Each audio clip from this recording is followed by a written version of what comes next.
has rightly said that the journey of economic reforms is not a destination but an ongoing voyage.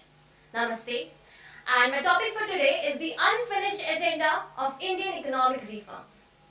India's economic landscape has dramatically transformed after 1991, shifting from heavily regulated license permit Raj regime to the LPG model, which stands for liberalization, privatization and globalization.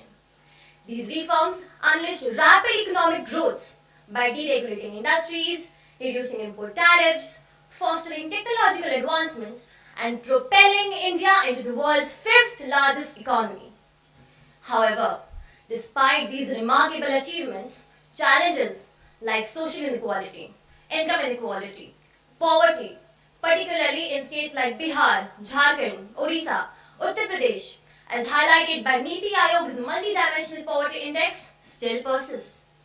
Additionally, agriculture sector being a major employer in our economy faces significant agrarian distress.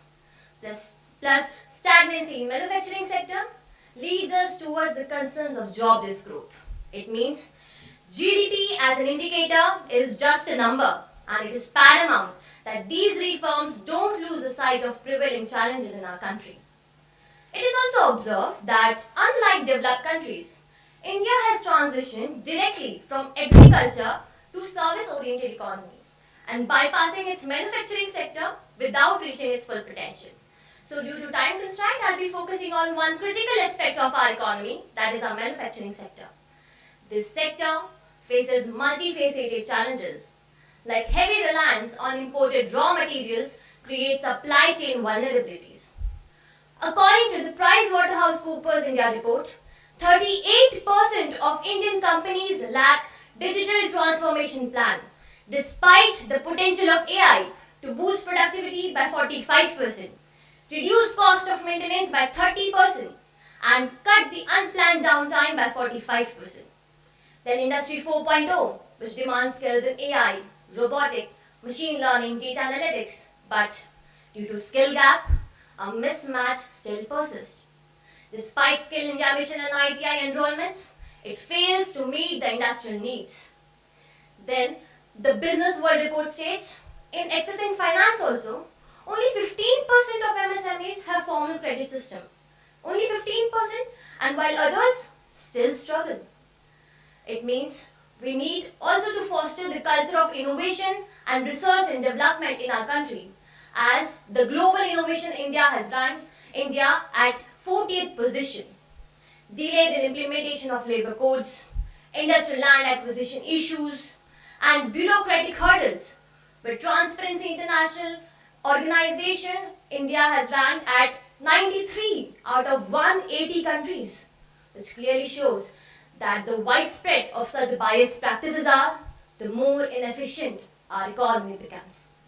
To tackle all these issues, we need a multi-pronged approach, like to boost domestic production of raw materials with financial support, fair implementation of existing policies, and formulating future policies in such a way that it fosters dynamic and adaptable economy. Embrace AI, improve logistics, infrastructure development, developing a skilled workforce, and also to foster the culture of innovation. India should also leverage in the emerging technologies like AI, machine learning, blockchain technologies, metaverse to boost our productivity. We need a multi-pronged approach like this. It means India's journey towards manufacturing excellence is not just about overcoming the current challenges, but about seizing the future opportunities. These strategies represent a paradigm shift from playing catch-up to leapfrogging into leadership. The unfinished agenda beckons. Let us envision India where growth is inclusive, sustainable and resilient. And India will not only dream but achieve. As will strive, India will soon realize its potential and emerge as a global economic powerhouse. Thank you.